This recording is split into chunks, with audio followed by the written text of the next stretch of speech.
Hey guys, tonight we're sinking our teeth well, what's left of them, into something especially delightful. Why food completely sucked in medieval times. Imagine this. You're standing in a smoky one-room cottage.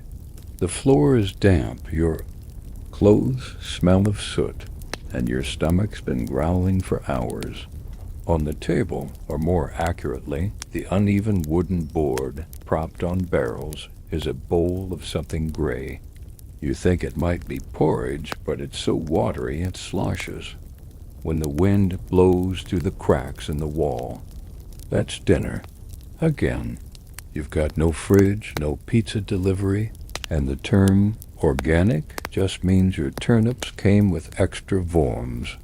The idea of a balanced meal is laughable unless you count the sheer effort it takes to keep the bowl from tipping over.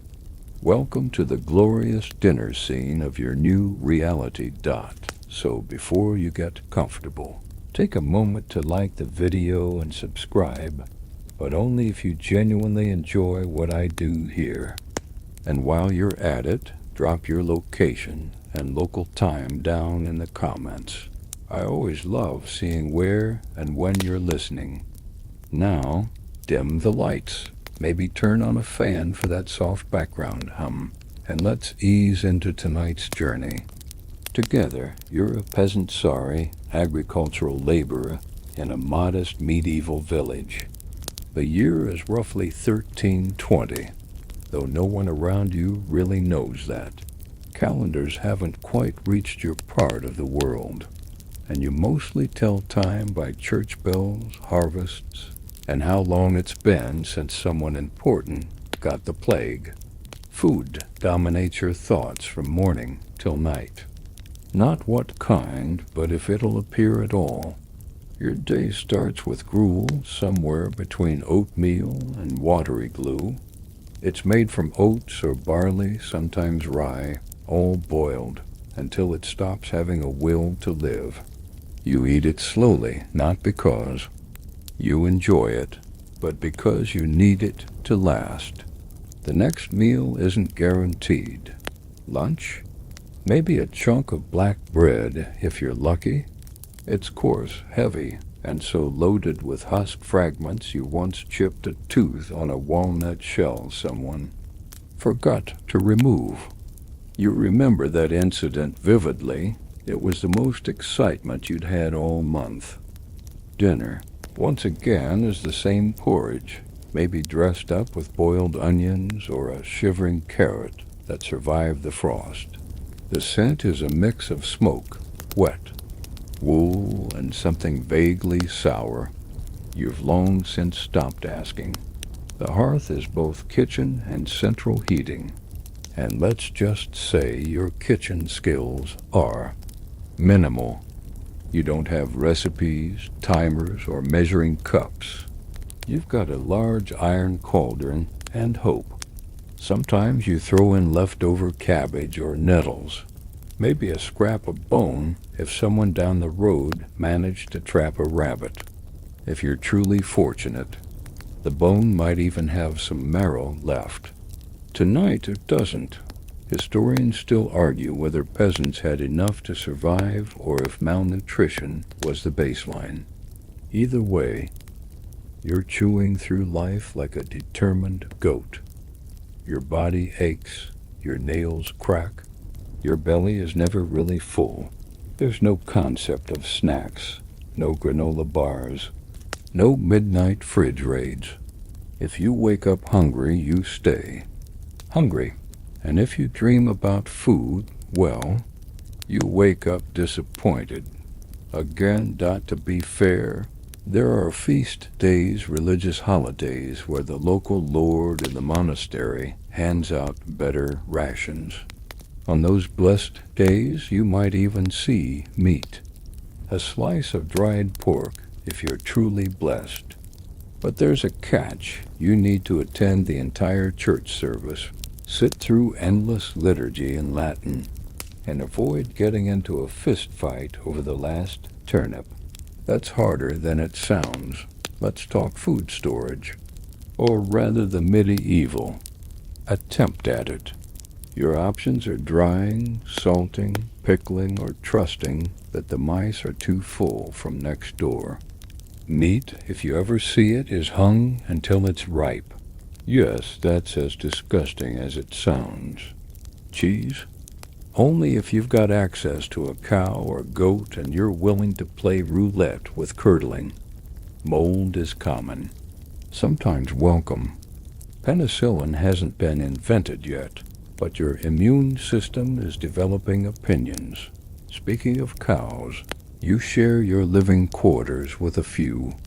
The cow sleeps in the back corner, the chickens roost on a shelf above the hearth, and a goat occasionally wanders inside uninvited. The animals provide warmth in winter. They also provide fleas. Now, you might wonder, why didn't people grow more exciting food? The answer is, they tried. But crop failure was a regular guest at this tragic dinner party. Floods, frosts, or just a bad year could mean widespread hunger.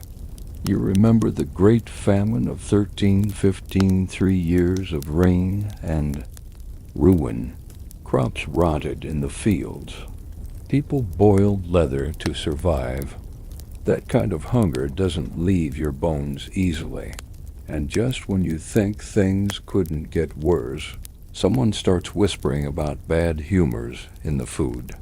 Some monks insist your digestive troubles come from spiritual imbalance, not the spoiled parsnip you ate yesterday. A local healer prescribes warm ale and crushed sage for your stomach cramps. You don't feel better, but at least the sage makes the air smell slightly less like despair. Still, you press on, because that's what people do. You wake up, eat your paste, work in the fields until your hands bleed, and hope the next season brings better barley. Once in a while, a traveler passes through, speaking of foods you've never heard of: dates, almonds, sweetmeats, cinnamon. You nod politely, pretending to know what he means, but really you just want to ask if any of it tastes like porridge. Your jaw aches again this morning, and not from talking. No, it's that chunk of bread you gnawed on last night. You can still feel the grit between your teeth, and it's not just you. Bread, the so-called staff of life, is a menace. In the Middle Ages, stone ground flour means actual stones wind up in the mix. You've learned to chew carefully and pray you don't bite down on a pebble the size of a mouse tooth. Bread is everywhere and nowhere. It's supposed to be the staple food, the comforting carb in your bleak little life. But bread in the medieval world is like a medieval dentist. Painful, inconsistent, and oddly dangerous. Let's talk types. There's Maslin, a peasant classic, a blend of rye and barley, or rye and wheat if your village is feeling ambitious. It's heavy, coarse, and darker than your outlook after harvest fails. It crumbles easily, but not in a charming, buttery way. No, it disintegrates like sand when dry and glues your molars together when damp. Which is always, meanwhile, up in the manor house. The nobility are slicing into manchet of fine white loaf made from sifted wheat flour, the color of clouds and just as unreachable. It's the kind of bread that dreams are made of. If you ever touch a slice, it's because you've been recruited to carry platters at a feast. And even then, you're not allowed to sniff too loudly. But even noble bread isn't immune to disaster. During grain shortages, everyone suffers. In desperate years, millers are accused of adulterating flour with chalk, clay, or ground beans. The results are as delightful as they sound. You once tasted a loaf that gave you splinters. That was the Last time you trusted bread from outside the village. Historians still argue whether these substitutions were malicious or just creative problem solving. Either way, your intestines are the battlefield. And don't even get started on ergot. That's a fun one. It's a toxic fungus that grows on rye, and when consumed it can cause convulsions, hallucinations, or even death. It's also known as St. Anthony's fire, which sounds dramatic because it is. You've seen it happen. Once old Marta ate some moldy rye and spent 3 days muttering about flying donkeys before her legs went numb. She lived, somehow, but she now insists that mushrooms can talk. Still, bread is what you've got. You bake it in a communal oven when firewood is available, and you mark your dough with a personal stamp so your neighbor doesn't accidentally walk off with your family's entire week of rations. Theft is a big deal. Bread riots? They happen. People have been whipped, jailed, or worse just for pinching a few loaves. You remember one festival, perhaps St. Martin's Day, when the local lord distributed free bread to the villagers. You stood in line for hours, your feet numb, your stomach twisting in anticipation. When the time came, the loaf you received was still warm. You held it close like a newborn, ate it in slow, reverent bites. That was a good day. A rare one. Of course, there's also trenchers. These aren't bred as food, they're bred as plates. You pour stew into a hollowed loaf and let the juices soak in. At the end of the meal, the lucky ones eat their trencher. The rest donate theirs to beggars, dogs, or the compost heap. Once you grabbed a discarded trencher from the compost pile and found it was still mostly dry. That's what you call fine dining. The church, ever eager to dip its toe into your diet, insists on blessed bread for certain occasions. Eucharistic wafers, unleavened and paper thin, are reserved for holy moments. They taste like nothing and dissolve like old dreams. Still, people revere them. One monk in the next village was caught hoarding consecrated wafers, believing they cured headaches. He ended up with neither wafers nor head relief. The thing about bread is it's both comfort and curse. You wake to it, work for it, barter with it, and sometimes even die over it.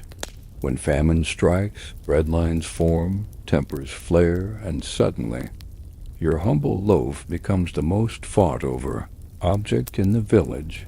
You once heard a story about a baker in London who was dragged from his shop and flogged because his loaves were underweight. There were laws, apparently a size of bread and ale. They called them meant to regulate price and quality. Bakers were terrified of being caught cheating the scales. Some even kept their own test weights carved from stone, hidden under flour sacks. But out here, in your muddy little corner of the world, there's no sheriff inspecting loaves. Just hungry people with sore jaws and bad attitudes. You've seen bread baked with acorns, ground thistle, even sawdust. Once, in desperation, your aunt tried mixing bark with barley meal. The results were fibrous.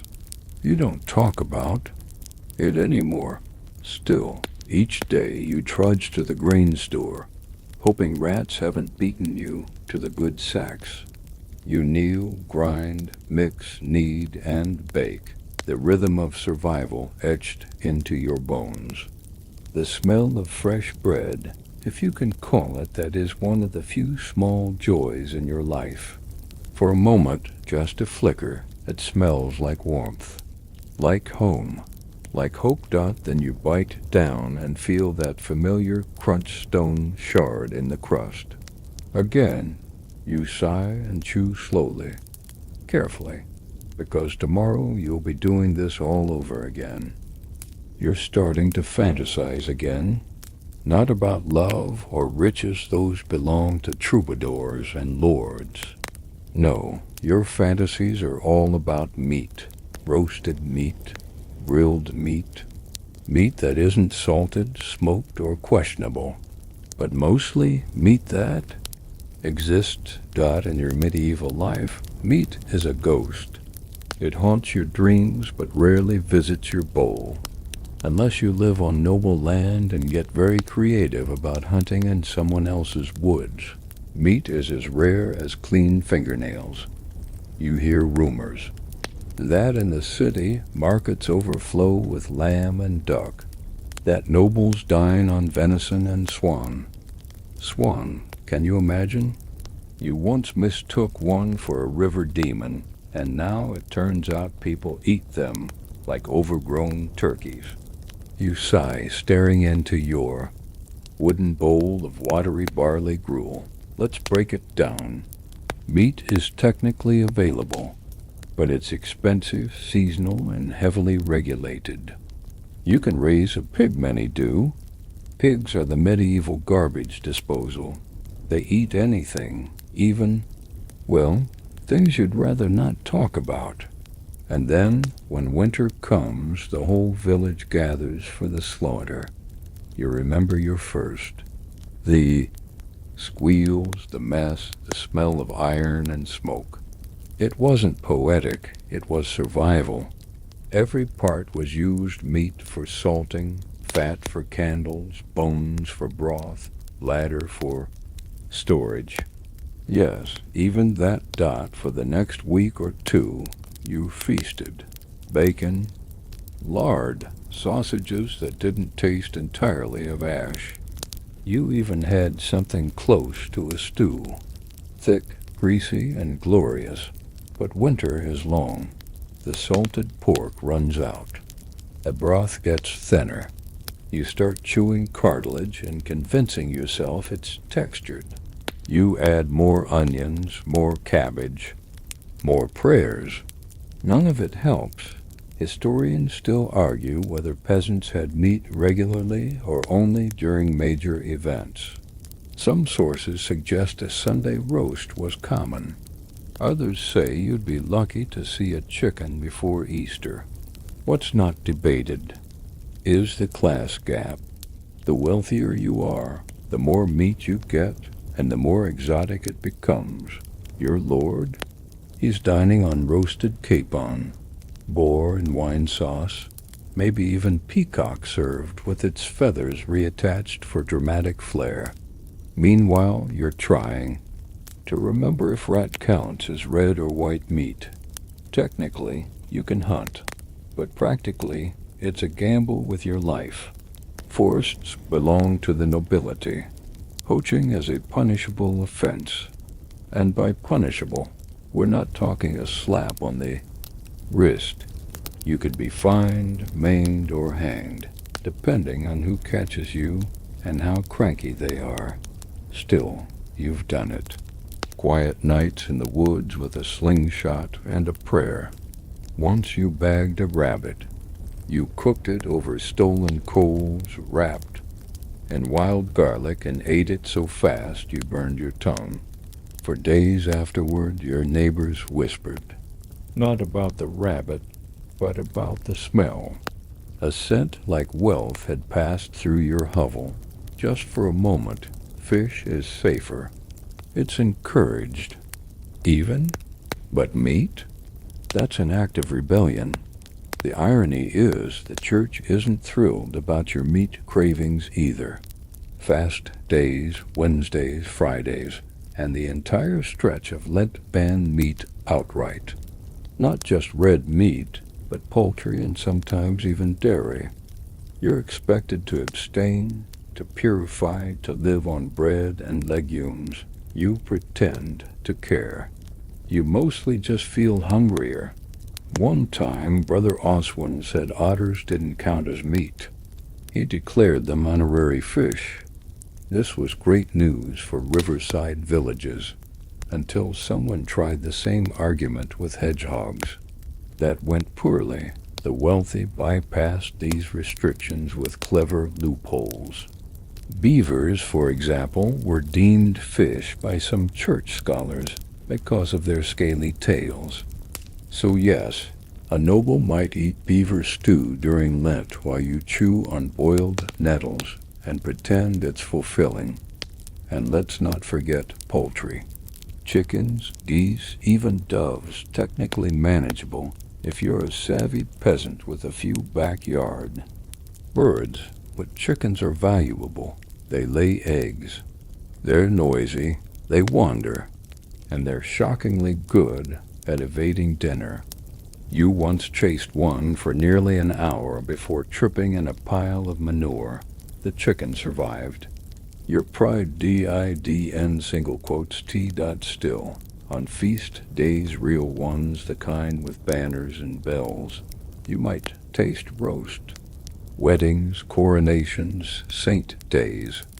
That's when the meat comes out, when the village feels alive, when people smile and loosen their belts. You remember one May Day.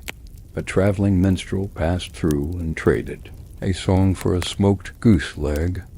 You got a bite, just a bite. It was the most flavorful thing you'd ever tasted. Smoky, rich, almost sweet. You still think about it when the wind smells right. Even spoiled meat makes the rounds.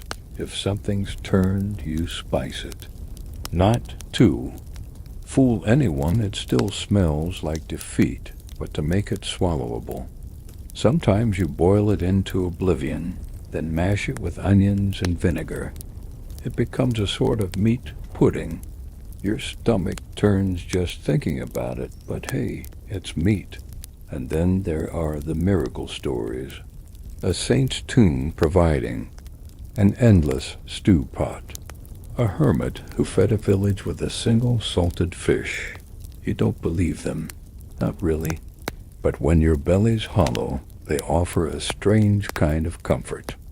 You imagine warm, savory stew ladled endlessly into your bowl, steaming and thick, full of things you can actually chew. You let the fantasy stretch a bit longer, just a little, until your stomach growls and you're reminded of tonight's reality. Gruel with a garnish of wishful thinking. It's Friday again. You know this not because you have a calendar, but because the village bell rang with a deeper clang this morning, an echo that practically whispers, "No meat today." Welcome to another medieval church-mandated fast day. You sigh and prepare yourself mentally for fish, or what passes for fish around here. The church has very strong opinions about what goes in your mouth and when. Wednesdays, Fridays, and the entirety of Lent 40 days of culinary boredom are fast days. That doesn't mean no food at all, thankfully, but it means no meat from warm-blooded animals. So fish it is, and not the sparkling trout you might be imagining. You start your day walking past the pond in the village square, where two sluggish eels flop against each other like old socks. You'd call it an ecosystem, but really, it's more of a waiting room for unfortunate aquatic creatures. You've had eel stew before. It tastes like mud and shoe leather. The bones, however, are quite adventurous. One jabbed your gum so badly.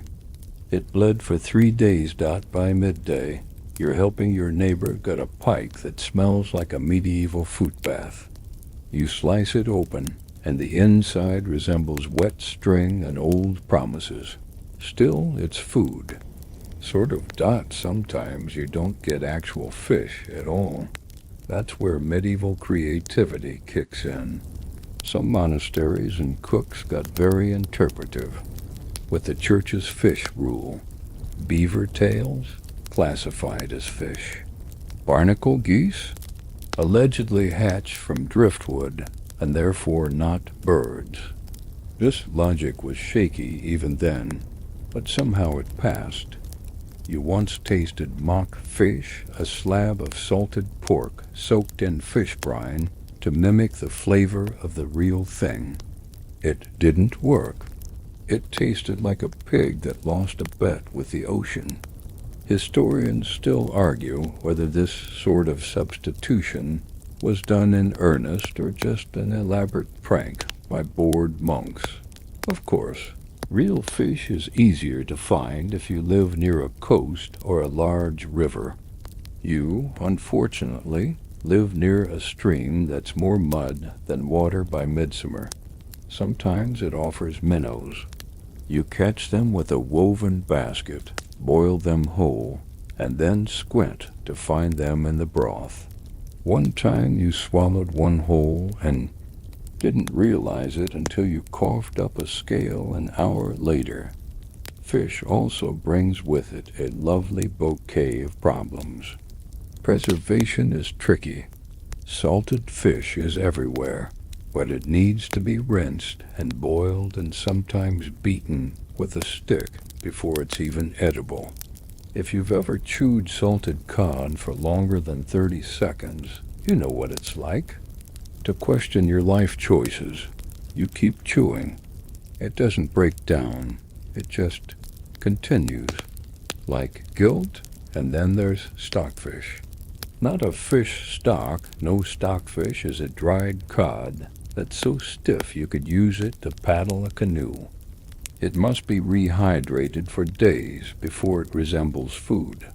Your cousin once used a piece as a doorstop until someone reminded him it was technically dinner. That was an awkward supper. The noble class, of course, takes Fish Fridays to another level. They don't just settle for pike or carp. They feast on sturgeon, oysters, lampreys, and even whale meat. Whale. You didn't even know what a whale was until a tattered book made it to the village with a drawing of what looked like a floating church with fins dotting grand households. Fish days become displays of luxury. Exotic sauces made with imported spices, pepper, saffron, even cinnamon transform the slimy into the sophisticated. Some dishes are molded into shapes of castles or birds. One noble supposedly hosted a Lent banquet where all the dishes looked like meat, but were secretly sculpted fish or almond paste. You've never been so insulted and impressed at the same time. Still, even the nobles have to follow the rules on paper, at least. That's why so many of them conveniently travel during Lent.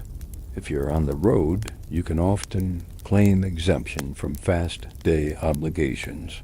You've considered this, but walking in circles outside your cottage hasn't convinced anyone yet. Of course, not everyone complains. Some monks view fish days as a blessing, an opportunity for humility, a cleansing of the body. You once spent a week at the nearby abbey helping with the fish pond. You watched as brothers tossed bread into the water and chanted psalms. You tried chanting too. The fish didn't care. One brother shared dried herring with you as a treat. You nodded politely as your lips stuck to your teeth. The salt dried out your entire face. You looked like a raisin by VESPERS. By the time dinner comes around today, you've gathered up some limp leeks, a turnip, and a questionable piece of smoked haddock. You boil them together in your iron pot and stir slowly, hoping the flavors will combine into something edible. They don't. The stew tastes like old pond and despair. You chew the fish. It's chewy. It's always chewy. You pretend it's chewy on purpose. You pause to remember that somewhere in Venice, a merchant is eating octopus in saffron broth, sipping sweet wine. You try not to think about it. As night falls, the village quiets. Bellies are fullish. You Lie down near the hearth, your breath tinged with onions and fish. You dream of roast lamb, of buttery bread, of something that doesn't come from water. You almost taste it. Then you wake up and remember it's still Lent. There's a strange smell in the cottage tonight. Not the usual wood smoke and damp wool. No, this has layers. A sourness underneath the smoke. A sharpness you can't quite place. You lift the lid of the pot with a sense of dread, and there it is, your dinner, gone off. Food spoils fast in the medieval world. There's no fridge, no icebox, not even a cool cellar if you're too close to the marsh. Preservation is a race against nature, and most days nature wins. That lump of cheese you bought last market day, it was already sweating before you got home. The pickled onions from your neighbor's barrel, probably fine, unless the barrel warped again and let in air. And air, as you've learned, is the enemy of anything edible.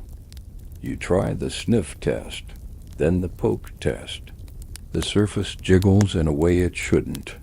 You've seen worse, but this might be a new personal low. You poke again, it hisses. You decide to eat it anyway. It's not bravery. It's just Tuesday. Spoiled food isn't unusual. Here, it's standard. Meat turns gray. Vegetables ferment in the wrong way. Bread grows little blue colonies you're afraid to name. Still, you scrape off the worst parts and hope your stomach forgives you. Sometimes it doesn't. You once spent a full day retching behind the barn after eating what you thought was a turnip. In hindsight, it might have been a chunk of animal fat left too close to the fire. You didn't ask questions. You just prayed, sweated, and swore never to do it again. Until the next time, historians still argue whether medieval people could taste spoilage the same way we do today. Some claim your ancestors built up a tolerance to food that would hospitalize a modern eater. Others believe people were just as repulsed but far more desperate. You tend to agree with the latter. There are tricks, of course. Drying, salting, smoking, fermenting methods passed down through generations. But every method has its flaws. Drying works. If the weather cooperates, a sudden rainstorm can ruin a week's worth of jerky. Salting is great if you can afford salt, which is sometimes more expensive than gold. Smoking preserves fish and meat, but it makes your food taste like chimney. You once ate a smoked herring that crumbled into ash mid-bite. Your mouth was dry for days. Then there's fermentation. A godsend when done right, a horror story when not. Cabbage turns into sauerkraut, milk into cheese, barley into ale. But the line between fermented and spoiled is thinner than a beggar's shoe sole. One day, your ale is nutty and rich. The next, it's fizzing green and smells like horse sweat. You drink it anyway. Your stomach growls, not with hunger, but with confusion. It's seen things. It no longer judges. Still, the line between food and poison is blurry at best. Some people swear spoiled food is medicinal. A cheese, so ripe it walks itself across the plate, apparently good for digestion. A blackened apple full of wriggling surprises cleanses the blood. You remain unconvinced. You've heard tales of nobles eating fermented fish in special sauces, garum, they call it. It's a Roman import made from rotted anchovies and herbs. The rich drizzle it over everything. You smelled it once from afar. It reminded you of the pond behind the latrine. Even milk betrays you. Straight from the cow, It's sweet and warm. Leave it too long and it curdles into mystery lumps. Some people churn it into butter or soft cheese. Others just pour it into stews and hope no one notices the smell. Your cousin once made a pudding from spoiled milk and oats. It was an experience, but the worst offender? Eggs. They look innocent, smooth, reliable, until you crack one and the sulfur hits you like a punch from God himself. You gag, you regret. You bury the egg under a rock and don't speak of it again. Despite the risk, food waste is unthinkable. If it's not green, crawling, or actively attacking, it's probably edible. Probably. You've learned to scrape, trim, and boil until everything becomes a beige slurry. It doesn't taste like much, but it fills the hole. Noble households fare. Better, but not perfectly. Grand kitchens cook for dozens, sometimes hundreds. Leftovers pile up, sauces mask decay. Dishes are reheated, repurposed, and sometimes replated from the night before. You once heard of a banquet where the same duck appeared 3 days in a row, just with different garnishes. Of course, wealthy folks also get sick. King John of England supposedly died from a surfeit of peaches and ale, which sounds indulgent until you remember those peaches were probably full of wasps, and the ale was stored in wood barrels during a heat wave. No wonder he croaked. Food. Poisoning doesn't care about class, but peasants suffer more. You can't afford to be sick. There's no paid leave, no cottagecore herbalist on call. If you collapse from bad stew, your work doesn't get done, and your family goes hungry. You've seen people hallucinate from moldy rye. You've seen them faint after eating mushrooms that looked almost right. You've seen someone chew through a batch of cabbage that turned out to be a decorative shrub. She's fine now, mostly dot, and yet you continue. Because what choice do you have? Tonight's stew is bubbling again. It still smells sharp, but your belly is louder than your instincts. You sip. You wait. Your eyes water slightly. You keep. Going dot outside, an owl hoots. Inside, you whisper to yourself, if I survive this meal, I'm counting it as a win. You wake up with your mouth tasting like damp wool and regret. The stew didn't kill you, congratulations, but it definitely left an impression. You shuffle to the hearth, stretch your aching back, and prepare for another day of culinary compromise. Today, something unusual happens. You catch a whiff sharp, warm, sweet. It's a scent you almost never smell in your own home. You follow your nose like a curious hound and find the source. A traveler, setting up a small market cart near the church draped in bright fabrics and mystery dot. He sells spices dot to you. This is like spotting a unicorn in your field. Spices aren't part of your life. Not really. Sure, you've heard of them: pepper, cloves, nutmeg, cinnamon, but they exist in the stories nobles tell over wine, or in the recipes monks whisper like forbidden magic. The traveler offers a pinch of something reddish-brown. Cinnamon, he says, with a wink. You sniff. It smells like warmth and desserts and somewhere far from here. You cannot afford it. Spices in the medieval world are status symbols more than seasonings. Pepper alone is so valuable, it's sometimes used in place of coin. You once overheard a merchant say he paid his rent with cloves. Cloves.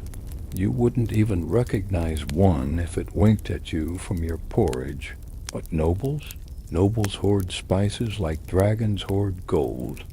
Their kitchens reek of saffron, ginger, mace, galangal. They roast meats with spice rubs, drizzle honey over spice-stewed fruits, and sprinkle things you can't pronounce over their fowl. The richer the spice, the richer the man. You've tasted pepper once. A pinch given by a kind cook's apprentice during a midsummer festival. You coughed, your eyes watered. Then you smiled and whispered, "It tastes like heat." You've been chasing that memory ever since. Historians still argue whether medieval people used spices to cover the taste of spoiled meat or just to show off. The truth is probably both. But one thing's certain, spices didn't come cheap. They traveled thousands of miles from Asia and the Middle East, passing through traders, pirates, wars, and weather before reaching your continent in tiny, expensive packets. Most peasants relied on local flavorings: onions, garlic, mustard seeds, wild herbs like thyme or dill.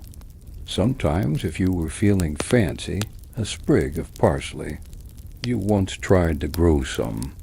The cow ate it. You might also ferment flavors. A sour ale here, some vinegar there, a mustardy paste made from crushed seeds and stale wine. It's more survival than cuisine, but sometimes, just sometimes, you get the mix right and the dish sings. Off-key, maybe, but it sings. Then there's pottage, the eternal stew of the poor. It bubbles for days, always being added to, rarely finished. Leeks today, beans tomorrow, a hint of marrow if you're lucky. Every so often, you throw in dried herbs.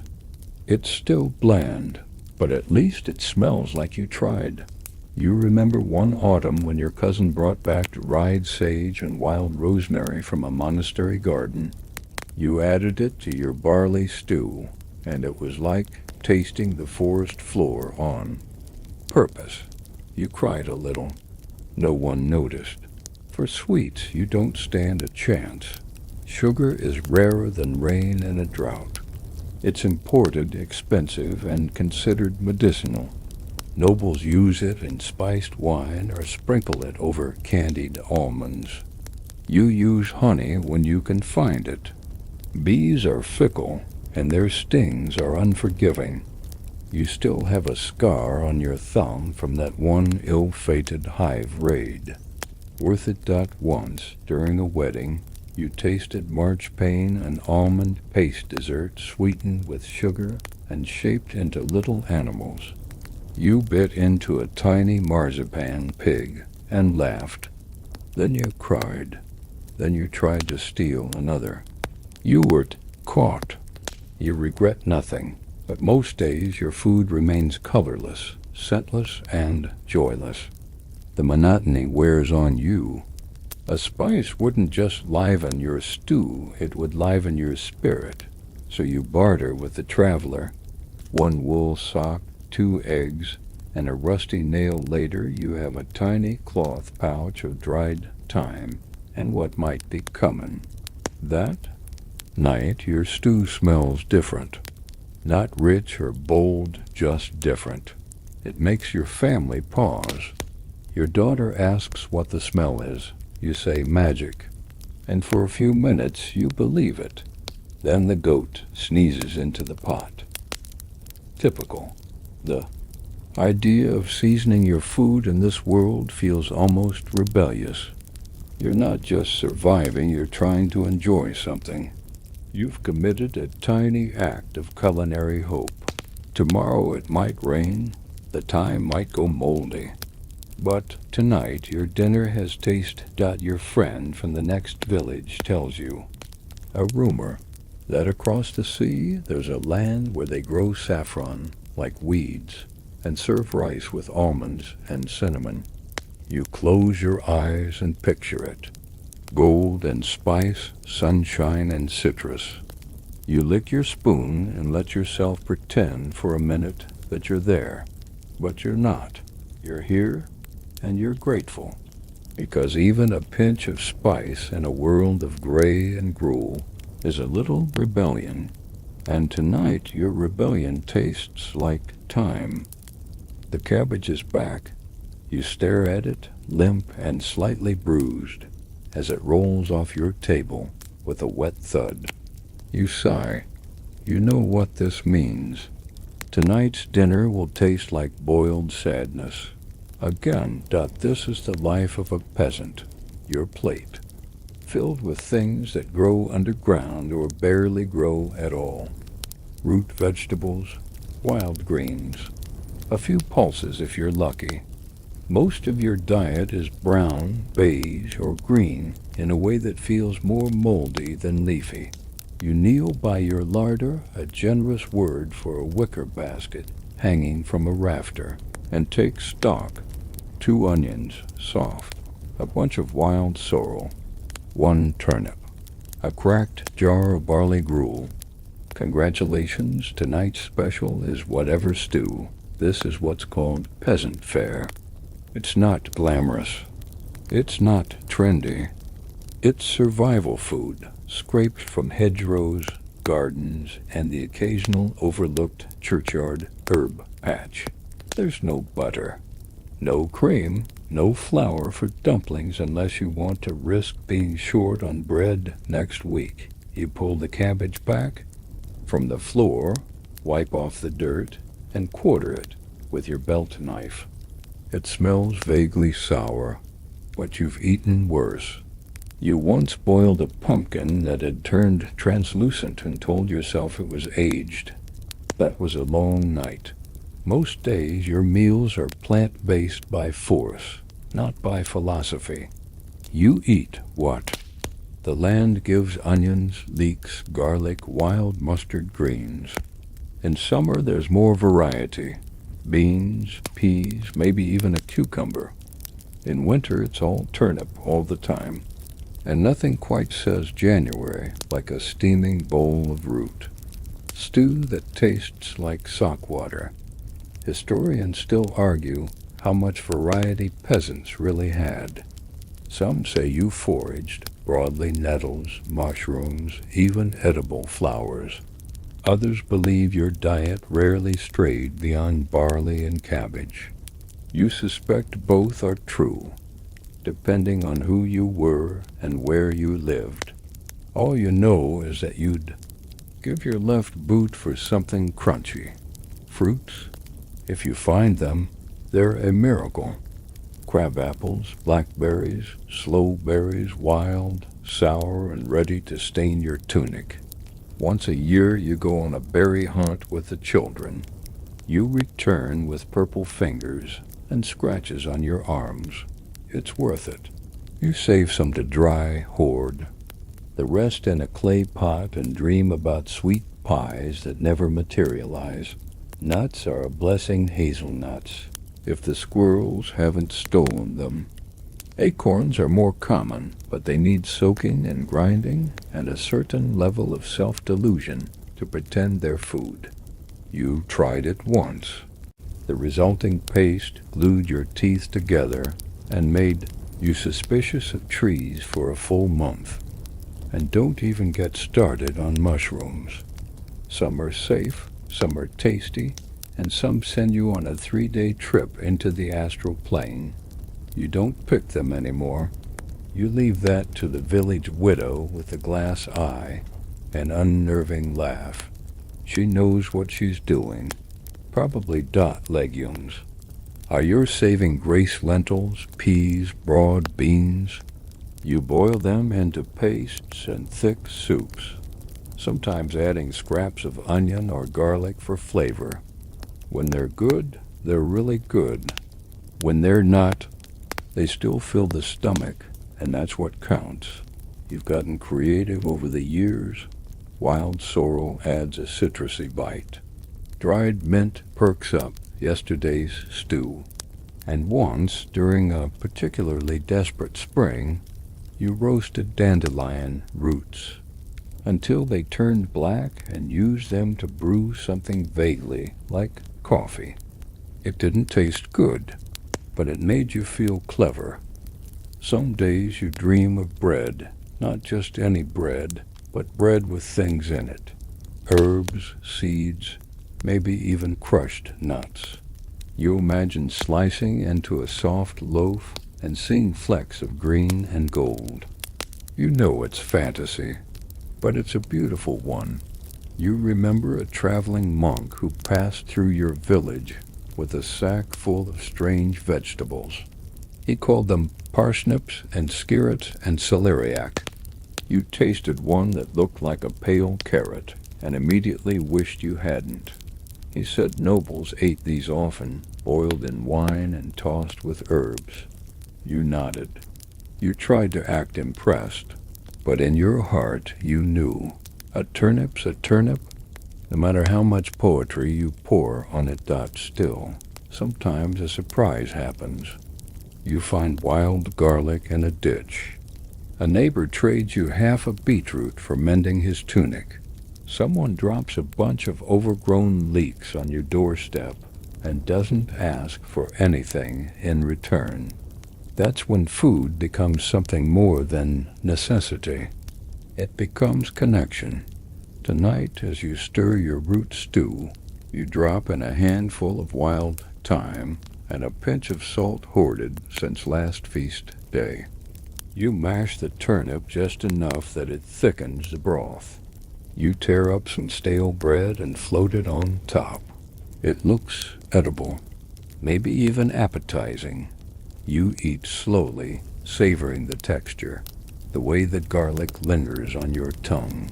For a moment, it's not just food, it's warmth, memory, a moment of calm in a long, hungry year. Then your child asks, "Is this different?" And you lie, "No, same as always." Because if they knew how rare this was, they'd be sad when it was gone. You smile, you chew. You dream of green fields filled with things that grow easily and taste like joy, and you eat your cabbage like it's caviar. You're thirsty, really thirsty, but instead of reaching for a jug of cold, clean water, because that would be too easy, wouldn't it? You glance toward the small clay cup sitting on your table, filled with ale, weak, cloudy, and room temperature, but safer than the stuff that comes out of your well. You take a cautious sip. It tastes like grain, wood, and disappointment, but you keep drinking. Water in the medieval world is a risky affair. It looks clear sometimes. It even smells okay. But drink too much of the wrong stream, and you might spend the next week clutching your stomach, praying to saints you've never heard of. Dysentery, typhoid, and worse are just a swallow away. So instead, you drink ale. Not the frothy, boozy kind that gets you singing by the fire, no. Yours is small beer, a lightly fermented drink with just enough alcohol to kill some of the bad stuff. Children drink it. Monks drink it. You drink it. All day, every day. There's a joke in your village that even the goats drink beer. It's only funny because it's almost true. And yes, it's technically alcohol. But it won't get you drunk unless you down 5 jugs in a row, and even then, your bladder might give out before your brain does. You've tried. It wasn't a proud moment. You brew your own sometimes. A mix of barley, oats, water, and wild yeast scraped from old wooden barrels. The process is more hope and habit than science. If the bubbles rise right and the smell doesn't turn your nose inside out, you bottle it. If it smells like vinegar and wet shoes, you don't, unless you're desperate. Historians still argue whether small beer was safer than water or just equally dangerous with better branding. Either way, you trust it more than your village well, especially after what happened to Old Edwin last spring. One drink from the stream behind the tanner's shed, and he spent 3 weeks in bed mumbling about dancing oxen. Monasteries do it better. Their brews are stronger, smoother, sometimes flavored with herbs like yarrow or sage. You once visited one on a feast day and tasted something dark and rich with a foamy head. It was like drinking a dream. You still think about it when your current batch tastes like boiled belt straps. Wine exists too, sure, but it's a luxury, a noble drink. Something you might see at a wedding or a saint's feast. Even then, it's often sour and needs to be cut with water to make it palatable. Unless you're rich. Then you get sweet wines from Spain or Italy or places you can't even find on a map. You tasted wine once. It was red, thick, and made your tongue curl. You nodded politely and pretended it was complex. Then you snuck outside and washed. Your mouth with ale dot, besides beer. There's also mead fermented honey drink, but that's even rarer. Honey's expensive, bees are temperamental, and getting stung is a rite of passage you'd rather avoid. Your cousin tried to start a hive once. He lost an ear. Not to the bees' long story, involved a ladder and poor decisions. And if all else fails, there's cider. If your village has apples, you mash them, press them, ferment them. It's tart, a little fizzy, and doesn't feel like a slow poison. You've traded 3 turnips and a rabbit pelt for a jug before. You drank it all in one night. You woke up next to the barn wearing one shoe and holding someone else's goat. Water isn't completely gone from your diet. You boil it for tea, for soups, for steeping herbs. You fetch it from the cleanest part of the stream and strain it through cloth. You say a small prayer each time. Sometimes it works. Sometimes it doesn't. You've heard rumors of Roman aqueducts and underground cisterns, places where people had fountains of pure water, just flowing freely like magic. You dream of it. Crystal clear, cold water, no floaties, no smell. You've never had it, but you want to believe. Even when it rains, you can't fully trust it. Your thatch roof leaks into buckets, sure, but you don't know what it picked up on the way down. Soot, thatch bugs, maybe a piece of last week's dead sparrow. Still, you drink it. You strain it first. Usually dot, sometimes you wish for a simple glass of water. Cold, fresh, not suspicious. You can almost feel it on your tongue crisp and clean, running down your throat like a promise. But that's not your life. Instead, you sip your ale again, lukewarm and sour. You chase it with a piece of stale bread to take the edge off. Your child asks for some, and you pass the cup without hesitation. You tell yourself it's safer this way. You don't need another trip to the latrine pit. Not after last time, tonight. The moon is full and the air is warm. You sit by your doorway, sipping from your clay mug, watching the stars.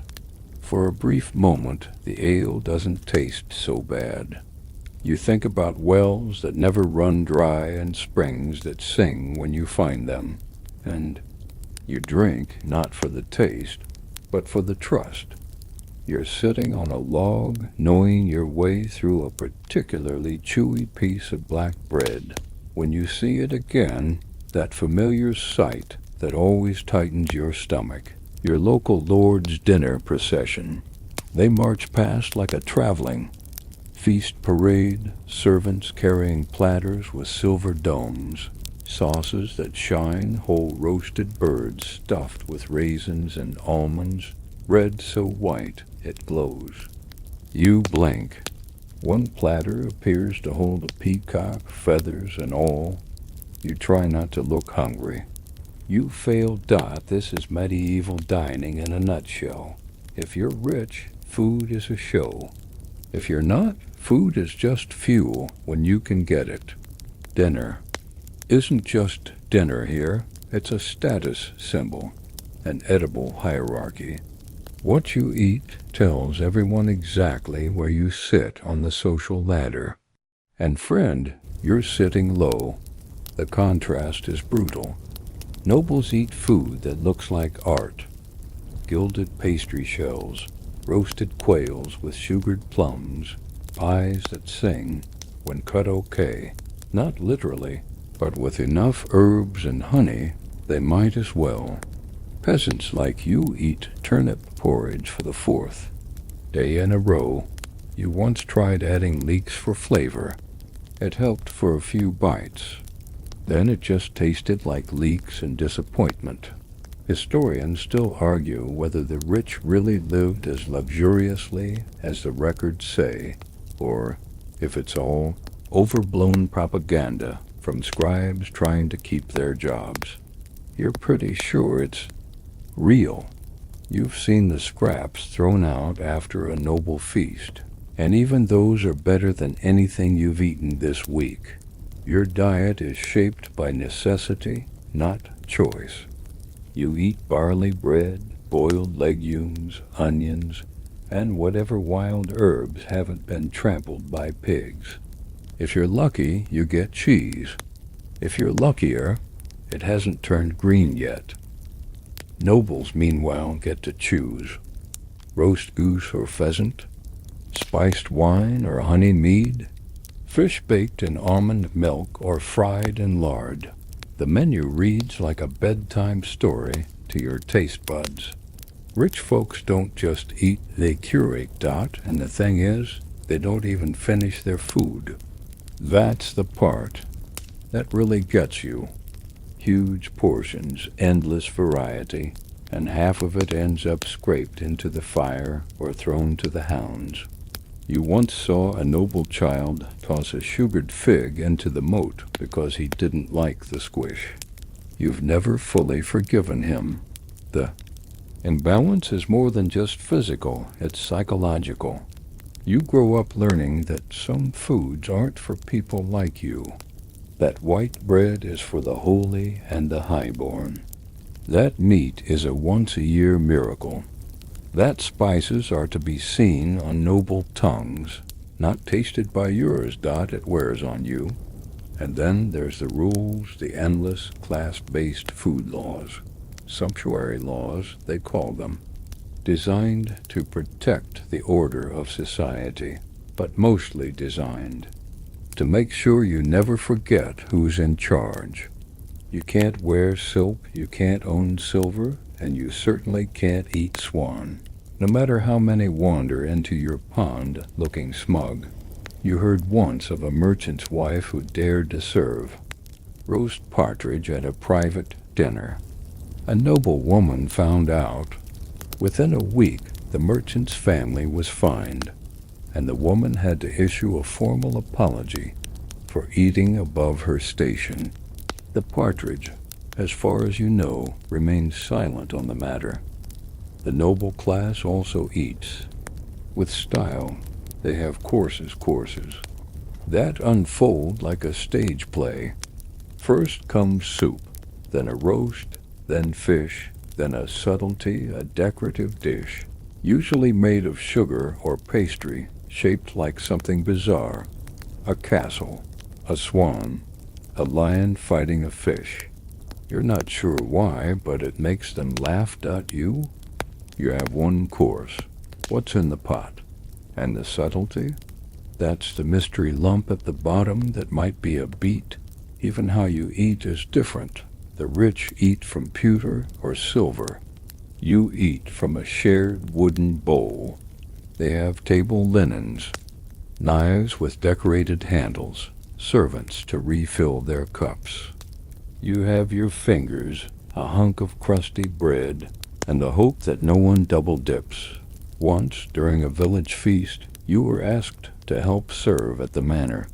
You stood at the edge of the hall, holding a platter of roasted capons. your stomach growling loud enough to startle the greyhounds. When a bone was discarded, you locked eyes with another servant. You both knew whoever got to it first would be chewing on glory. Noble meals are also political. Who sits where? Who gets served first? Which dishes are placed in front of whom? It all means something. Food is power. Bread is diplomacy. A second helping? That's practically a royal favor. Back in your world, food is survival. You grow it, trade for it, fight over it. You lose sleep over planting schedules, rainfall, rats, and mold. You don't just eat food. You chase it, like a tired dog chasing a cart it'll never catch. But you keep going. Because sometimes, just sometimes, the divide shrinks. Sometimes a generous steward sends scraps to the village. Sometimes a kind lady drops a sack of apples from her carriage. Sometimes. On feast days, you're allowed to enter the manor kitchen and smell cinnamon and cloves, just for a second, and sometimes that's enough. You break your bread, dip it in cabbage broth, and chew slowly. Across the road, the noble household is, laughing over roast boar and almond tarts.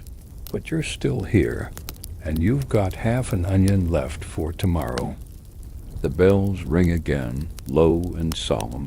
You groan. It's another fast day, or is it a feast day? You're honestly not sure anymore. See. Medieval life is a strange dance of too little or far too much. There are days when you're scraping the bottom of your barley jar, praying for rain and cursing the rats. And then there are days when the church insists you stop working and start eating, or fasting, or feasting and fasting at the same time. You can't keep up. The church calendar dominates your plate. Nearly half the year is governed by religious restrictions on food. Lent, Advent, Ember Days, Rogation Days, all of them come with rules. And that means you're either chewing through dry beans and boiled greens or stuffing yourself before the next round of abstinence begins. Right now, it's midsummer, a time of celebrations, saints, and one of the few moments when food actually appears in quantities that don't feel like punishment. You smell roasting meat. There's bread with honey. Someone brought apples, early and tart. You even spot a wedge of cheese so fresh it's still squeaking. This is abundance, temporary but sweet. You eat like it's your last meal. Because in some ways it is. Your body doesn't handle abundance well. After weeks of near starvation and hard labor, a full stomach hits like a blunt object. You feel woozy, euphoric, then sluggish, then nauseous. The feasting turns into a test of endurance. You lie on the grass after, belly full, head spinning, whispering a prayer of thanks and a plea that you don't die from too much cabbage. Then, as always, the wheel turns. Soon enough, the hunger returns. The fields dry up. The stores dwindle. And suddenly, you're in another famine year. Historians still argue which famines were the worst. Some say the Great Famine of 1315 to 1317 was the deadliest in centuries. Others point to regional crop failures in the 14th and 15th centuries that wiped out entire villages. What you know is this: hunger isn't rare. Hunger is normal. Fullness is the strange part. The worst part is the waiting. When crops fail or rains won't come, you live in a constant state of maybe. Maybe tomorrow the miller will have grain. Maybe the chickens will lay again. Maybe the forest has more than squirrels and disappointment. In bad years, people grow quieter. Faces thin out. Children get slower. You've seen neighbors dig through animal feed, gnawing on husks, meant. For oxen, you've seen bark disappear from trees. Once, in a particularly cruel winter, someone tried making soup from boiled leather. It didn't work. There are hunger tricks you've learned over the years. You fill your belly with hot water. You chew dried roots, not because they taste good, but because they keep your jaw busy. You tell yourself stories while you eat, pretending that bland mush is roast goose with sage stuffing. You hoard, not proudly, but quietly. A jar of honey hidden in a rafter, a small sack of dried beans under your bed. You've become part squirrel, part priest. Every morsel is sacred. When food does arrive, it's often all at once. Harvest festivals bring carts of vegetables, tables of pies, whole roasted pigs spinning on spits. You eat until your fingers cramp. The village sings, the ale flows. It's joyous, like the world remembered you exist. But deep down, winter is coming, and with it, the slow return of hunger. You've seen families disappear after a single bad season. Crops rot in the fields. Livestock die. Parents go without to feed their children. Then the children get sick anyway. There's no safety net. Number. Grain bank, no national aid. Just hope and weather and saints. You sometimes dream of a world without hunger, where food grows in glass houses, where bread appears at the push of a button, where no child ever cries from an empty belly. You whisper the dream to your spouse one night. They chuckle. Sounds like heaven, they say. You nod. Or witchcraft. Feasting and fasting are two sides of the same cruel coin. One teaches you to savor. The other teaches you to endure. And both are dictated by people far above your pay grade. The church doesn't ask if you're hungry. It asks if you've followed the rules, if you've avoided meat on the right days, if you've confessed your gluttony. You once felt guilty for eating too much turnip stew. Then you laughed, because gluttony requires options. Even noble feasts follow this pattern of feast or famine. When the pantry is full, they throw grand banquets, feeding 100 mouths just to impress a cousin. When it's not, they just pretend. Decorated plates, decorative birds, more fluff than food. That one lord famously hosted a feast with wax food. Wax, the guests smiled, then went home to eat real dinner elsewhere. You would have just eaten the wax and hoped for the best. But despite the cycle, you carry on.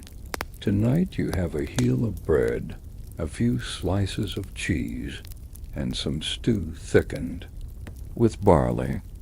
It's not much, but it's warm, it's real. And your child says, "It tastes good tonight." That's enough.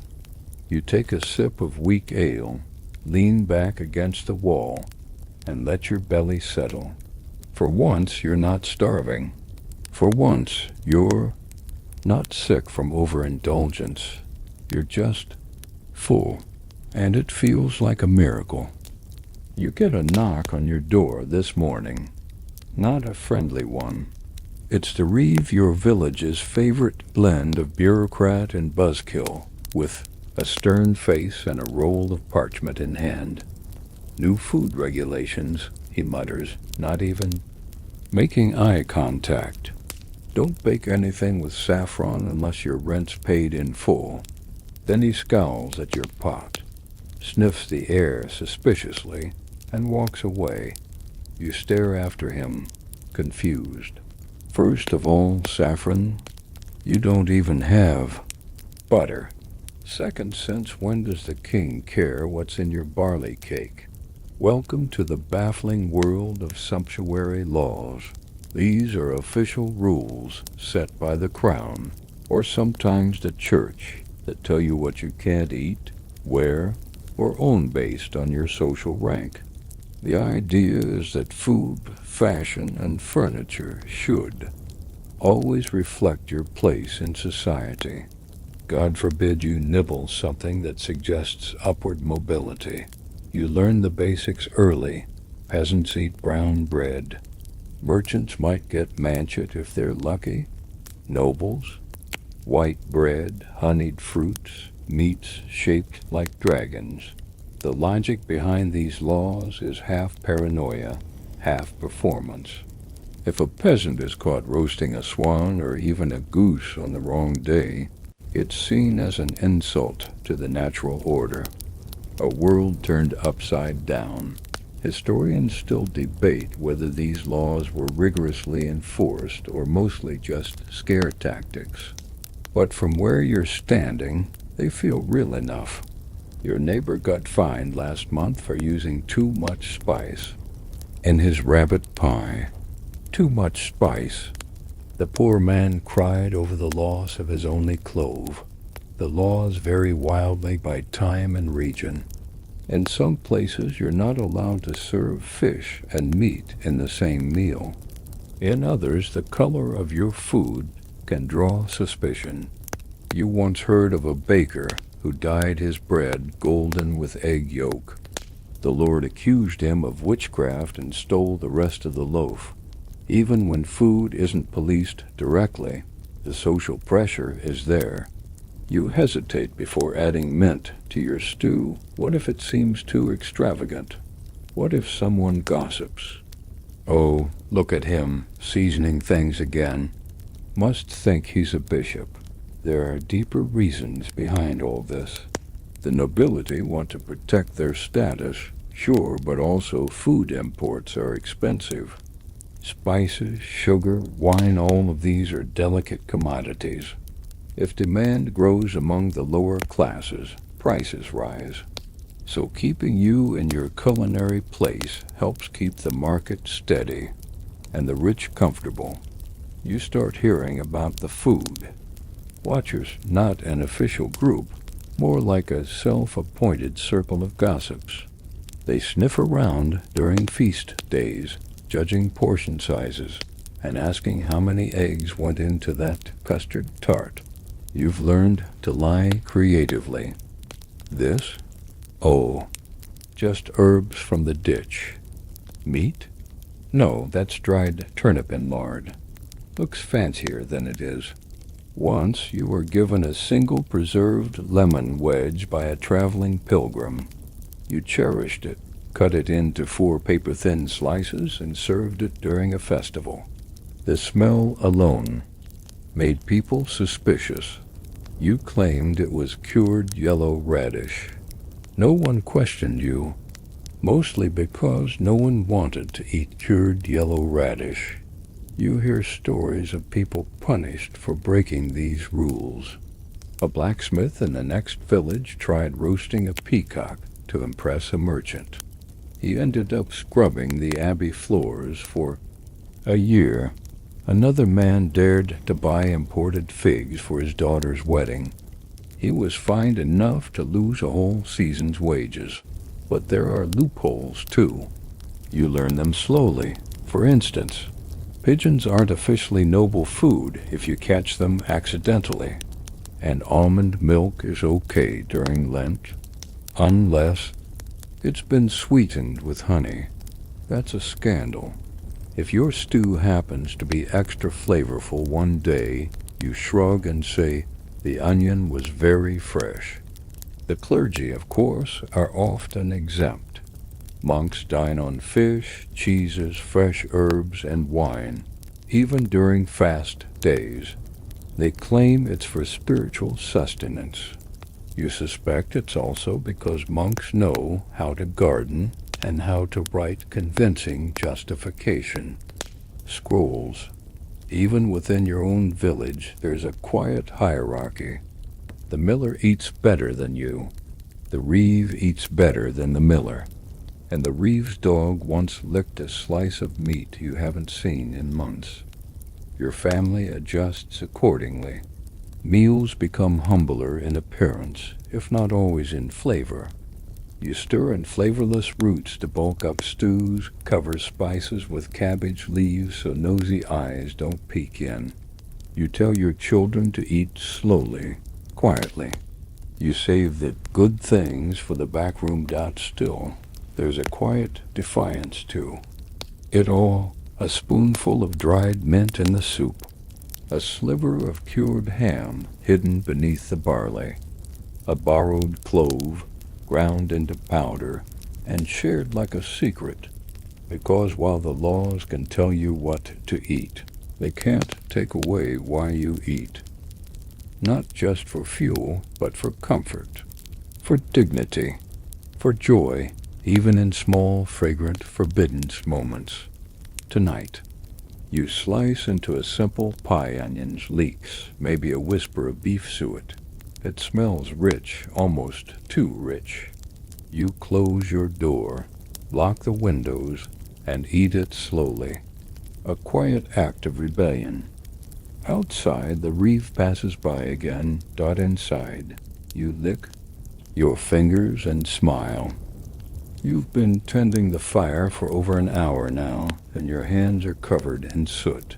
The air in your cottage is thick with smoke and onion fumes. The pot bubbles furiously, hissing each time it spits onto the hearthstone, and your shirt now smells like something between boiled root and accidental chimney.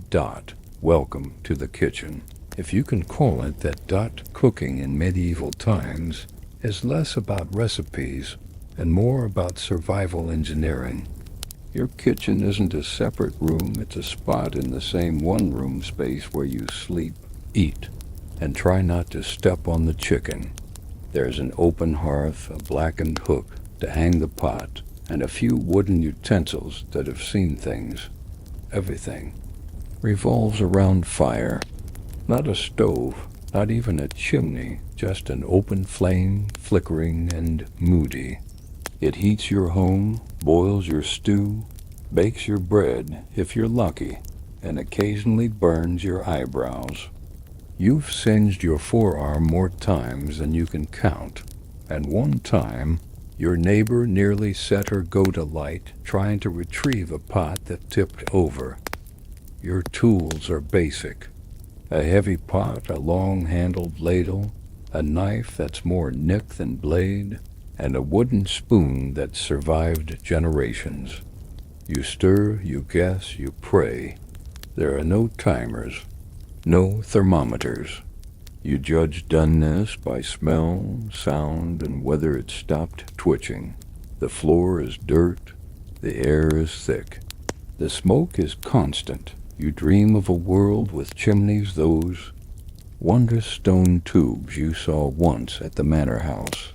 There, the smoke vanishes like magic, and the kitchen smells of meat and herbs instead of carbon and regret. In your cottage, the smoke lingers low, hugging the rafters, stinging your eyes, curling into your clothes like a jealous cat. Historians still debate whether medieval peasants cooked indoors often or preferred outdoor hearths during fair weather. From your experience, if the weather's good, you cook outside. If it's not, you choke on smoke and pretend it's aromatic. There are no ovens in your world, not unless you have access to the communal bakehouse. Once a week, if the weather's fair and the oven is hot, the villagers bring their dough and wait in line. You once saw a man threaten another with a turnip over a disputed baking slot. Bread makes people testy. You remember that time your turn came late, so late the fire had begun to die. Your loaf came out pale, soggy, and shaped like a lopsided. Shoo, you ate it anyway. Toasted it over the hearth later. Sort of helped. Sort of DIDN single quotes T. Cooking with fire is part science, part ritual. Too hot, and your porridge scorches. Too cool, and the lentils stay hard. You've developed a sixth sense for it. You know when the pot starts talking back with little pops and cracks, it's time to lift it off the flame. You've invented a dozen clever pot angle hacks with rocks and sticks. None are elegant. All are necessary. The accidents are frequent. Cauldrons tip. Lids fall into the stew. One time your toddler tossed a beet into the fire and caused a minor beet explosion. The smell lingered for 3 days. People still talk about it. There's also the issue of light. Most of your cooking is done in dim glow, either the fires, orange sputter, or a tallow candle dripping wax into your soup. You've fished out more candle ends than you care to count. Adds a certain says wax. Your pantry, if you can call it that, is a wall peg with a few cloth sacks hanging like deflated balloons. One has barley, one has dried peas. One holds some herbs that were once green but are now sort of gray. You sniff everything. You taste cautiously. You avoid the sack with the mysterious chew marks. Preserving food is a chore that never ends. You dry herbs over the rafters, hang onions in bundles, and smoke fish over the back door when the wind cooperates. Once you tried salting a cut of meat by burying it in the cold corner under the floorboards. It worked, mostly. You just had to forget the part where the cat found it first that your recipes aren't written down. They're remembered half-sown, half-argued between generations. 2 handfuls of peas or 3. Depends on how loud they scream. Add the nettles before or after boiling. Before, unless you want a bitter stew. You once tried writing them down. The ink smudged. You gave up dots and people innovate. Your neighbor invented a pot lid by tying a plank of wood to a stone. Another created a soup stirrer from a goat horn. Resourceful, if questionable. You once tried using a ladle carved from a sheep's leg bone. It worked until it didn't. You never figured out where the crack came from or what spilled out. Yet, somehow, the meals get made. Maybe not on time, maybe not elegantly, but they happen. You feed your family. You keep the pot boiling. That alone feels like magic. Tonight your stew is thick and bubbling. It contains 3 carrots, a handful of lentils, wild garlic, and a bone that's been boiled so many times it practically whimpers when you drop it back in. You stir with care, your arm warm from the fire. You taste it. It's earthy, a bit gritty, with a sharpness from the garlic that catches in your throat. You cough, then you smile. It's not bad, Dot, it's yours. You sit with your bowl legs stretched toward the fire and take slow bites. The kitchen still smells of smoke, but it's comforting now. Familiar, Dot, and as the fire crackles, you think, maybe this isn't a kitchen. Maybe it's a cauldron-shaped chapel. You sit down to eat, bowl in hand, ready to shovel down a heap of pottage that's more paste than soup, when the dog jumps into your lap. Not your dog. No one's dog, really. Just a village mutt who's decided today is the day he joins the family table. You gently shove him off and sigh. Welcome to the fine art of medieval dining, equal parts chaos, improvisation, and finger-licking etiquette. There's no such thing as a private meal in your world. Your table, if you have one, is a wobbly wooden board propped on barrels. Everyone eats at once, crammed together like pickled onions in a jar. Elbows nudge. Children squirm. Someone's foot is always on top of yours, but you don't mind. Not much. Plates? Optional. Bowls are more common and usually shared. If you're lucky, you've got your own wooden bowl.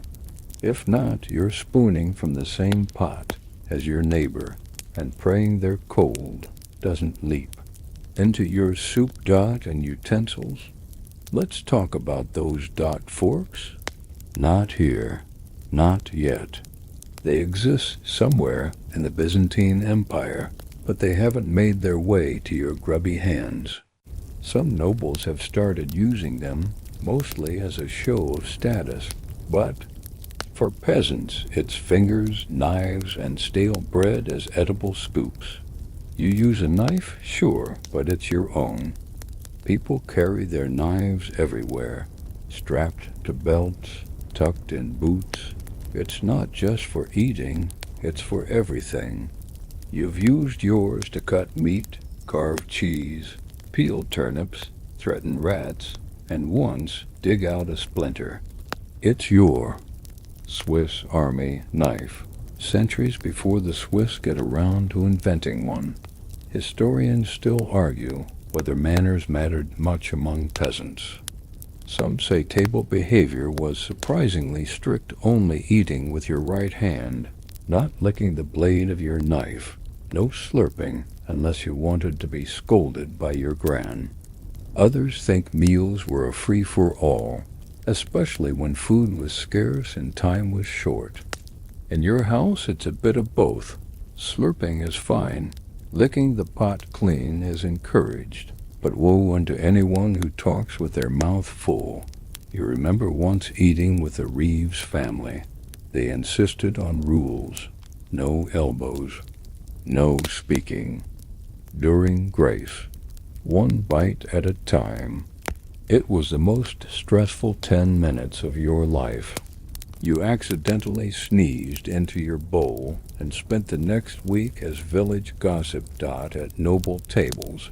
Dining becomes performance.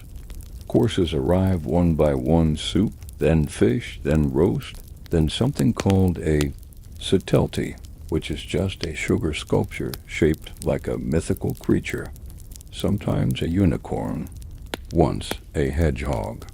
The lords watch each other, noting who uses. A napkin. Yes, they have napkins. Who eats too fast? Who picks meat from their teeth?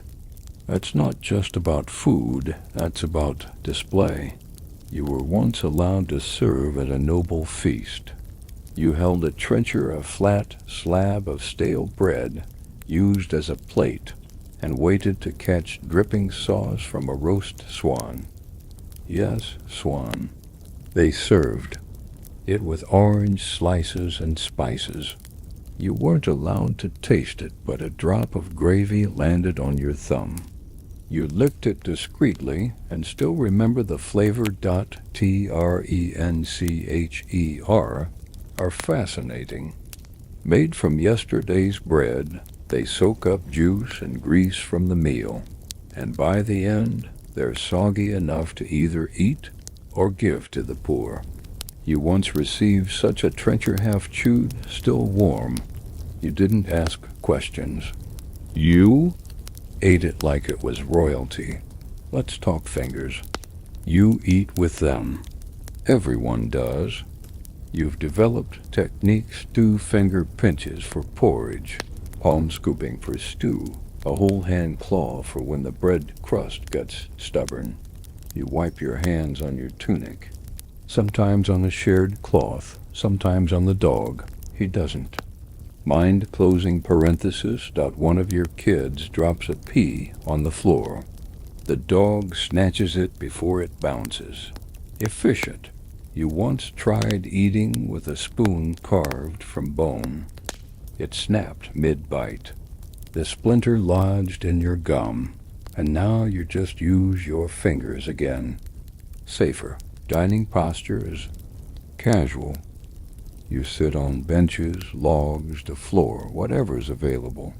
At the manor, they use high-backed chairs for the lord and stools for everyone else. One time you were allowed to sit at a bench in the outer hall. You tried not to touch anything or breathe too loudly. Food is passed around. No serving order here. The strongest hands grab first. You learn to be quick and polite, but also assertive. You once lost your entire portion to a cousin with faster reflexes and a convincing sad face. You've since trained your hand to hover near the pot at all times. Sometimes there's a prayer before the meal, sometimes not. When you're starving, the only prayer is, "Let this not be moldy." Conversation during meals is lively, jokes fly, news spreads. A fight breaks out every few weeks over who stole the last onion. Once your uncle started a full-on food fight with a drumstick. It was legendary. The drumstick, not the fight, but through all the mess, the smells, the dog hair, and the burned bits, there's a rhythm. Meals may be humble, but they're a pause, a moment to sit together, to exhale. To be dot tonight, you break your barley bread into the stew and scoop up a chunk of soft root. You offer a bit to your neighbor, who gives you a wink and passes back a piece of cheese. The dog rests his chin on your knee. You let him stay. The fire crackles. You chew, you laugh, you listen, and for a moment the world feels full. You wake up to a thump on your roof. Not the dramatic kind, no bandits. No storms, just something soft and feathery tumbling from the thatch and landing with a dusty plop outside your door. You step out, rubbing your eyes, and there it is, a limp pigeon. Dead? Not quite. Dazed? Definitely. Your breakfast just flew in, and you think to yourself, well, that's convenient. See, in your world, food isn't just for filling your belly, it's also medicine. Or so they say. You've lived long enough to know that most treatments are based less on science and more on equal parts prayer, superstition, and whatever was fermenting behind the herb rack that week. The local healer, Brother Matthias, swears by pigeon broth, good for the lungs, he says. And the humors. You're not entirely sure what humors are, but apparently yours are often unbalanced. Probably because your diet contains more ashes than vitamins. You pluck the bird, boil it with onions and thyme, and call it medicine. It smells good. Almost too good for a cure. You sip it slowly, imagining the warmth as something more than calories. Something healing. Whether it works or not, that's another story. In the Middle Ages, food and medicine blur constantly. There's no pharmacy, no lab coats, no pill bottles. Just gardens, scrolls, and a lot of trial and error. You eat to survive, but you're also eating to treat yourself. Whether it's working is anyone's guess. Herbs are the front line. Sage for strength, mint for belly aches, dill for hiccups. You once drank a nettle infusion for a fever. It tasted like boiled lawn clippings and didn't do much except make you sneeze for half an hour. Garlic, a miracle worker. Good for plague, parasites, evil spirits, and marital problems, depending on who you ask. You keep a clove in your pouch, not because it works, but because it smells better than your shoes. Historians still debate how effective these remedies actually were. Some say the herbs did help, at least for minor illnesses. Others argue most treatments just gave people a sense of control in a world where diseases struck like lightning. Then there's the stranger stuff, pigeon droppings, for instance, ground into paste, mixed with rose water, and smeared on infected skin. You've never tried it. You don't plan to. But old Marta swears it cured her leg rash, and now she won't stop recommending it to strangers at the market. Or pearls, yes, crushed pearls added to wine for purity of the blood. You've never seen a pearl in your life, but you once stirred ground eggshells into broth and told your son it was peasant pearl soup. He wasn't impressed. Your cousin once tried a remedy that involved raw eggs, powdered bone, and boiled beet leaves, all packed into a poultice and tied around his forehead. He claimed it cured his headaches. You think it mostly distracted him. One noble lady was said to have bathed in donkey milk for her skin. Another smeared honey and fish paste on her face every morning. You tried the honey once. The dog licked your cheek, and you never attempted it again. Still, the belief in food's healing power runs deep. If you've got a cold, you eat hot onion porridge. If your joints ache, you drink broth from the foot of a goose. If you've got a cough, you chew licorice root until your mouth goes numb. Your grandmother once insisted that moldy bread, left to grow blue and soft, was good for wounds. You thought it sounded mad until you saw it work. Maybe it was magic. Maybe it was the future trying to sneak in early.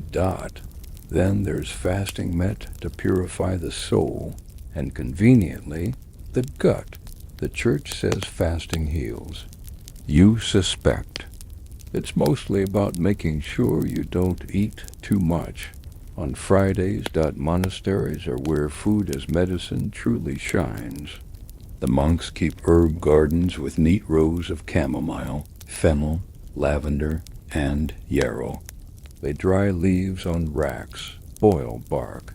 In wine, press oil from poppy seeds. You once helped gather marigold blossoms for a healing salve. It smelled like summer and made your fingers sticky for days. The monks know things. They read ancient texts with confusing names. Dioscorides, Galen, Avicenna. You don't understand the words, but you trust their teas, mostly, even among regular folks. You hear food-based wisdom passed down like scripture. Hot food for cold illness. Eat red things for blood. Never eat cabbage before a thunderstorm. That last one you're pretty sure someone made up after a bad batch of soup, but some advice sticks. When your child has a fever, you make a barley mash and press it to their forehead. When your joints ache, you drink bone broth. When you're scared, you eat something warm, because sometimes eating feels like healing, even if it's just hot stew in good company. Tonight, you sip a strange but comforting brew onions, garlic, sage, and a pinch of dried cherry bark, courtesy of Brother Matthias. He said it would ease the mind. You don't know if that's true, but the warmth curls into your chest like a lullaby. You dip your bread, chew slowly, and watch the last light fade from the doorway. The pigeon from earlier lies plucked and roasted beside the fire medicine and meal. You smile. Whatever ails you, it's quieter now, and for tonight, that's cure enough. The moon is pale and full tonight, hanging above the thatched roofs like a silent witness. You sit near the hearth, hands cupped around a bowl of barley stew. That's more memory than flavor at this point. You're tired, bone tired, but you keep eating one spoonful at a time. You haven't had a proper harvest in 2 years. You're not the only one. Across the village, across the country, across Europe, really, there's hunger. Not the casual skip lunch kind. The kind that burrows into your ribs, makes your fingers shake, and fills your dreams with imaginary feasts. You know famine well, too well. When food runs out, everything changes. The first thing to go is politeness. People grow quiet, then twitchy. Conversations turn to things like dried beans, edible roots, which fields have less mold, whose chickens mysteriously disappeared. You keep your voice low, your food hidden, your hopes smaller than a raisin.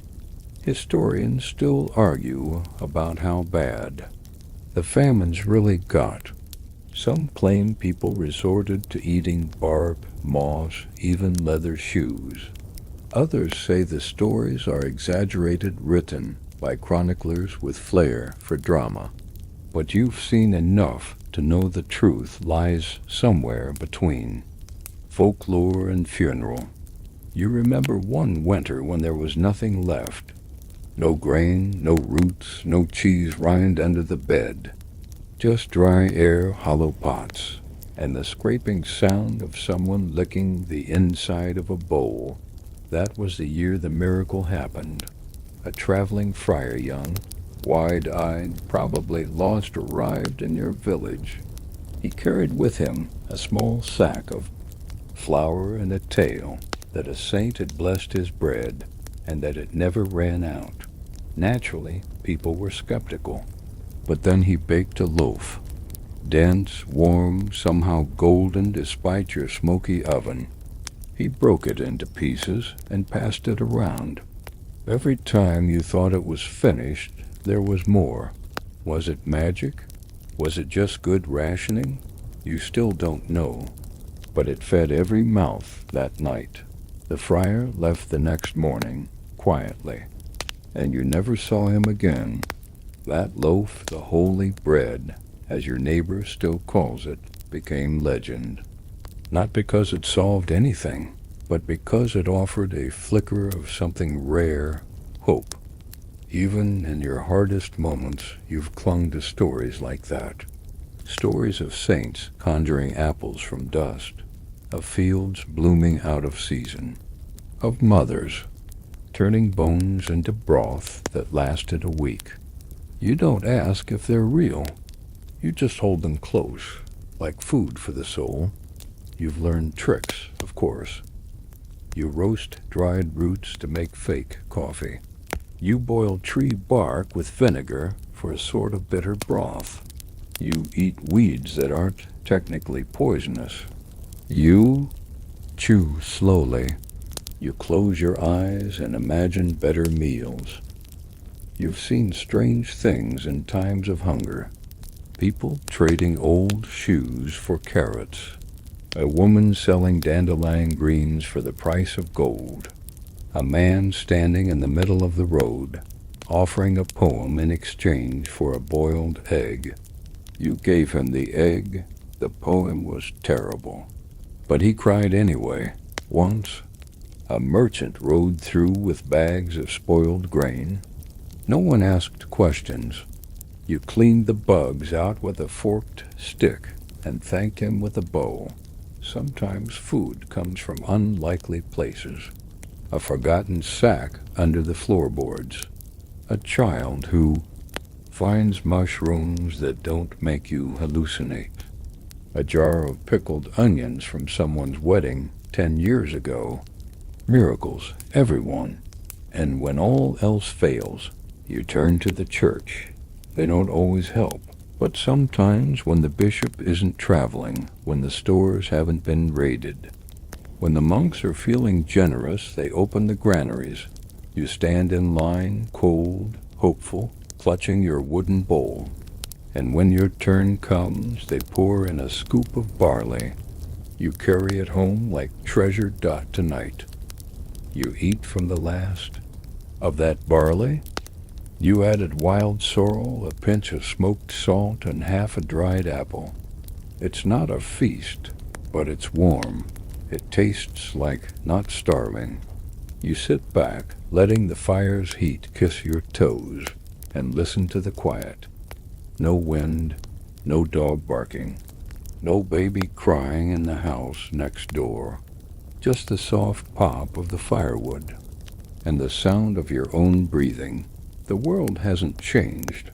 There's still too little food, too many rules, too many days between feasts, and too many nights when your stomach sings louder than the crickets.